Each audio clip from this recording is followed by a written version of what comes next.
अतर Manila basically अपने इजाफी note में कह रहे हैं कि फाउंडेशन और बुनियाद जो है इन सारे मसाइल को लेकर वो इलेक्टोरल प्रोसेस है और उसकी शफाफियत का ना होना, उसकी शफाफियत पे जो सवालिया निशान हैं, उसकी लेजिटिमेसी या उसकी शफाफियत, वो सारा बेसिकली मैटर है। वो कह रहे हैं कि किस तरीके से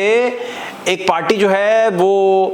एनलिस्टेड पार्टी थी, उसके कैंडिडेट्स को आपने जो है वो इलेक्शन और इलेक्टोरल प्रोसेस से बाहर कर दिया।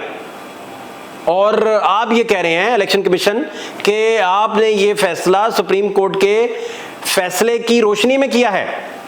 और हालांकि अतर मनीला लिख रहे हैं कि सुप्रीम कोर्ट के फैसले की जो तशरीह आप कर रहे हैं वो तो उसकी तशरीह है ही नहीं। तो ऐसा सुप्रीम कोर्ट का कोई फैसला नहीं है जो इलेक्शन कमीशन को ये इख्तियार दे कि आप एक एनलिस्टेड पार्टी को इलेक्टोरल प्रोसेस से बाहर कर दें। और उन्होंने कहा इसके कॉन्सिक्वेंसेस होंगे। और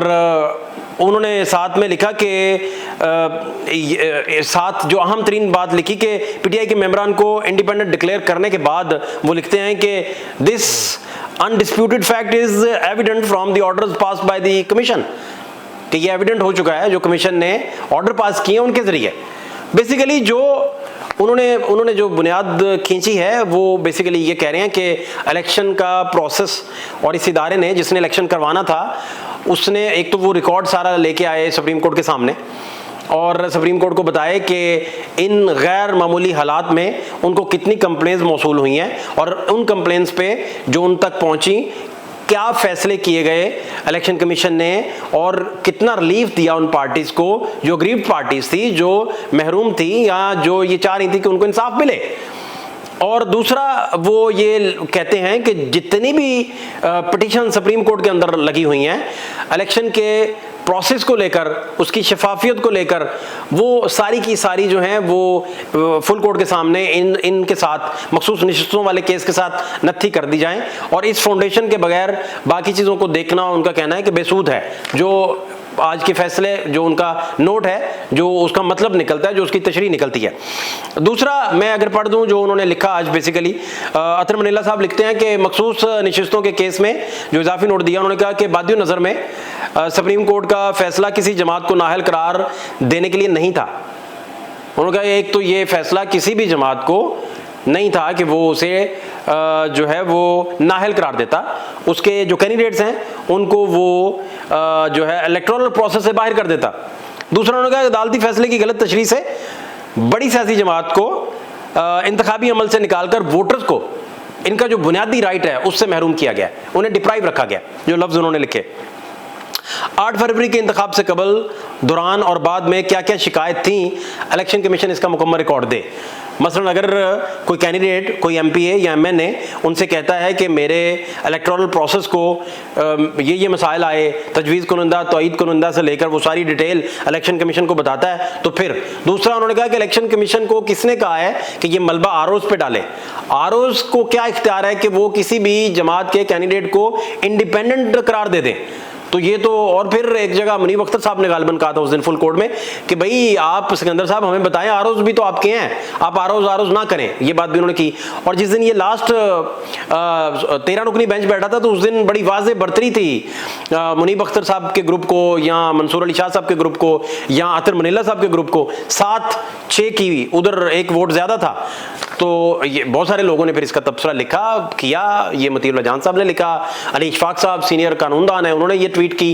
कि बड़ी वाज़ेह बरतरी हासिल थी अतर मनीला साहब के ग्रुप को, या वो लोग जो ये विजडम रखते हैं, आप इस तरह कह लें ग्रुपिंग की बजाय, कि वो लोग जो विजडम रखते हैं कि भाई इसका फैसला 8 फरवरी है उसके इलेक्शन के तनाजुर में देखा जाना चाहिए। ये सारी कंप्लेंट्स जो हैं उस तनाजुर में देखी जानी चाहिए। दूसरा, मखसूस नशिस्तों का केस सिर्फ नशिस्तों का नहीं बल्कि असल स्टेक होल्डर्स यानी अवाम के बुनियादी हकूक का केस है। अतर मनीला साहब अपने नोट में लिख रहे हैं कि ये स्टेक होल्डर्स का नहीं है, ये उन स्टेक होल्डर्स का है जिनको आप डिप्राइव रख रहे हैं, जो अवाम है, जिन्होंने वोट दिया। बल्कि उन्होंने फैसले में जो लिखा, जो मैंने पढ़ा, उन्होंने फैसले में लिखा कि अवाम ने वोट जिनको दिया था, आपने अवाम को उनके वोट देने के हक से महरूम कर दिया। एक पार्टी, उसके कैंडिडेट्स को आपने आज़ाद डिक्लेयर कर दिया, उन्हें कोई पार्टी का निशान ना दिया। और हमने तो नहीं कहा था, सुप्रीम कोर्ट ने तो ऐसा कोई फैसला नहीं दिया था जिसकी आप इंटरप्रिटेशन कर रहे हैं। यही हम कह रहे थे कि ये सारे सवाल काजी साहब उस दिन इलेक्शन कमीशन से करते कि आपने कहाँ कहाँ ये अच्छे तरीके से उसे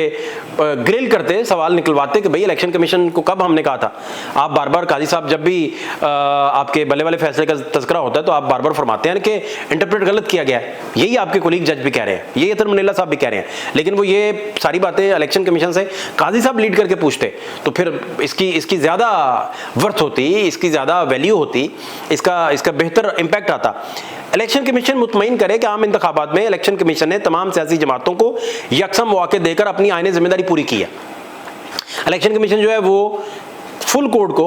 इस बात में मुतमईन कर दे कि सारी पार्टियों को उन्होंने यकसम मौके और जो लेवल प्लेइंग फील्ड होती है कि आप भी इलेक्शन लड़ रहे हैं, आपका मुखालिफ भी इलेक्शन लड़ रहा है, आप जेल में नहीं है, आपका मुखालिफ भी जेल में नहीं है, दोनों को आज़ाद हालत में, किसी के घर पुलिस का छापा नहीं पड़ रहा, किसी को पुलिस लेने नहीं आ रही, अगर आप कॉर्नर मीटिंग बुलाते हैं तो उसके 15 मिनट बाद पुलिस का कोई छापा नहीं पड़ रहा, कोई बंदा डिस्प्लेस नहीं हो रहा, कोई घरों से नहीं उठाया जा रहा, किसी के घर पुलिस चादर और चार दीवारी का कोई भी जो है इस तरह का कोई प्रॉब्लम नहीं आ रहा, तो वो उन्होंने कहा कि आप इस पर भी हमें गाइड करें, मतलब इस पर अपना बयान दें, बताएं। मखसूस नशिस्तों का फैसला अकेले में महज तकनीकी नुक्ता निकाल कर नहीं किया जा सकता। तकनीकी नुक्ता, जो वो तकनीकी नुक्ता कह रहे हैं, वो ये कह रहे हैं कि 8 फरवरी के तनाजुर और उसमें दर्ज जितनी कंप्लेंट्स हैं उनके तनाजुर और जो इलेक्शन कमीशन को सारी कंप्लेंट्स आई हैं उसके तनाजुर में देखे बगैर ये नहीं किया जा सकता, चूंकि आप कह रहे हैं, यानी इलेक्शन कमीशन कह रहा है कि हमने तो ये सुप्रीम कोर्ट की हिदायत की रोशनी में किया है, तो सुप्रीम कोर्ट की हिदायत की रोशनी तो ये नहीं थी, तो फिर आप बताइए कि आपने ये क्यों किया है। मखसूस नशिस्तों का फैसला 8 फरवरी के इंतखाबात के तनाजुर में देखा जा सकता है। अतर मनीला साहब का जो कोट अन कोट में पढ़ रहा हूँ, इलेक्शन कमीशन तहरीरी बयान दे कि 8 फरवरी के इलेक्शन से पीटीआई को बतौर सियासी जमात इंतखाबी अमल से बाहर रखना कानूनी अमल था, कि 8 फरवरी का इलेक्शन आप उन्हें कोई भी निशान नहीं दे रहे, अगर वो किसी में जम हो रहे हैं तो उस पार्टी का निशान भी नहीं दे रहे, आप उनको कह रहे हैं कि आज़ाद उम्मीदवार हैं, चैनल को हिदायत कर रहे हैं कि इनको आज़ाद कहें, इनको आज़ाद पुकारें, तो वो आज़ाद तो नहीं थे, तो ना सुप्रीम कोर्ट का फैसला था, तो अतर मनीला साहब फरमाते हैं कि इसके फिर कॉन्सिक्वेंसेस होंगे। इसके अलावा वकील इलेक्शन कमीशन ने दलाइल दिए कि एक सियासी जमात सुप्रीम कोर्ट के फैसले की तशरीह की बुनियाद पर इंतखाबात से नाअहल हुई है, हालांकि 8 फरवरी के इंतखाबात से मुतल्लिक दरखास्तों को इसी केस के साथ मुकर्रर किया जाए। इलेक्शन कमीशन अदालती सवालात पर तहरीरी जो जवाब है वो जमा करवाए। बताया जाए कि इंतखाबी अमल से बाहर करके पीटीआई को मखसूस नशिस्तें क्यों नहीं दी गईं और पीटीआई समेत दीगर सियासी जमातों को लेवल प्लेइंग फील्ड देने से मुतल्लिक भी जवाब दिया जाए। और वकील इलेक्शन कमीशन ने कहा कि सुप्रीम कोर्ट के फैसले की रोशनी में इलेक्शन कमीशन, ये सारा सर आज का नोट जो लिखा गया अतर मनीला साहब की जानिब में, उन्होंने फाउंडेशन एक बिल्ड कर दी और बहुत सारी जगहों पे इलेक्शन कमीशन के वकील जो हैं वो आयशा साहब का जवाब नहीं दे रहे थे, बहुत सारी जगहों पे वो मुनीब साहब का जवाब नहीं देते थे और आगे पास कर जाते थे। तो शायद बाकी नोट भी लिखना शुरू कर दें तो एक फाउंडेशन तय हो जाए कि जब ये नेक्स्ट समात होनी है तो इनके जवाब जो हैं जो रिटन शेप में एक नोट की सूरत में रिस्पेक्टेड जज की तरफ से रिकॉर्ड पे आ गए हैं, तो इलेक्शन कमीशन को इन सारी चीज़ों पर सेटिस्फाई करना होगा। और अगर वो सेटिस्फाई नहीं करेंगे तो आप ये देखिए कि ये जो फाउंडेशन है इसको वो सारे जज साहबान जो इस फाउंडेशन को कंसीडर नहीं कर रहे और वो कह रहे हैं कि सीधा सीधा आपने देखना है कि करना क्या क्या नहीं करना, फाउंडेशन देखे बिना, जहां से खराबी आई, क्योंकि इलेक्शन कमीशन कह रहा है कि खराबी आई आपके फैसले को इंटरप्रेट करने से, तो वहीं से देखना पड़ेगा जहां से ये फैसला आया था। अदरवाइज तो आप आवाम के राइट्स को अगर एड्रेस ना करें और अगर आप ये कहें कि इलेक्शन बहुत शिफाफ था और बड़ा बेहतरीन इलेक्शन था और इलेक्शन कमीशन ने बहुत अच्छे तरीके से उन्होंने पूछ लिया था, उन्होंने कहा था कि इलेक्शन कमीशन, मुनीब अख्तर ने गालिबन पूछा था अगर मैं गलत नहीं हूँ, मेरा ख्याल है मुनीब साहब ने पूछा था कि इलेक्शन कमीशन के वकील से पूछा था कि आप